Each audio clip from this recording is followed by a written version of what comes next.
this evening, but you should know there is something called the race to the top, and we're proud to say that New York State in the second round not only was a winner, we received the highest award, and I believe we had the highest score, second highest score. So that's important to know.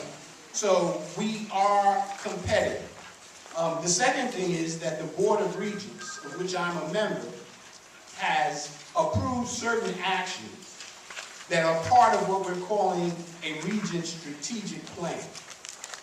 And there are elements of the plan that are already in place.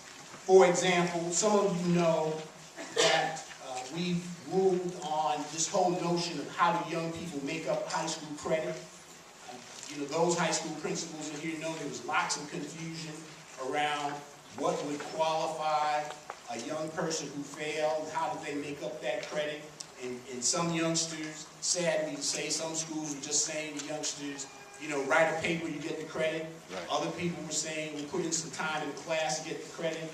And there were just any number of ways. And what we were finding is that that was not serving our young people well.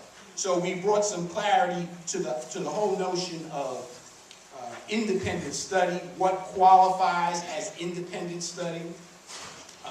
We have developed something called the Early College High School Initiative. It actually goes under the name Smart Scholars Early College High School Initiative. We are getting ready to move into the second round of that initiative. The important thing to know is that because we've wanted communities like Central Brooklyn to be competitive applicants, we actually held our town hall meeting on the Smart Scholars Early College Initiative in this community at a high school, at Boys and Girls High School. We held a second town hall meeting in Harlem at the Thurgood Marshall Academy. We held a third in the South Bronx at Eagle Academy. And we held a fourth in Southeast Queens on the campus of York College. And so there's an attempt on the part of the department and the board to make sure that initiatives that we design that are targeted at communities of greatest need, that those communities get the information. So we had that, and hopefully we will have applicants from those communities. Some other initiatives that we are actually considering. One is the whole notion of variance expansion, the increase in career and technical opportunity and virtual courses. Many of you in this room have said to me, well, you know, Dr. Young, what are the options for a youngster that doesn't go to college? You know, what are the options? Are there some other courses? For instance, in New York City, many of you have said New York City students don't have the same options as young people in Westchester and Long Island where they have a BOCES. Some people have said, well, why is it that we only have one career tech in all of New York City, and it's on 90th Street on the east side of Manhattan? And so one of the proposals that we have on the table is how do we create additional CTE opportunities as well as virtual courses for our young people. If we can go to the next slide. Now, why is this whole notion of being college prepared and career ready? You know, why is that important? The first thing that this slide alludes to is that the United States, when you consider our place internationally, has lost ground.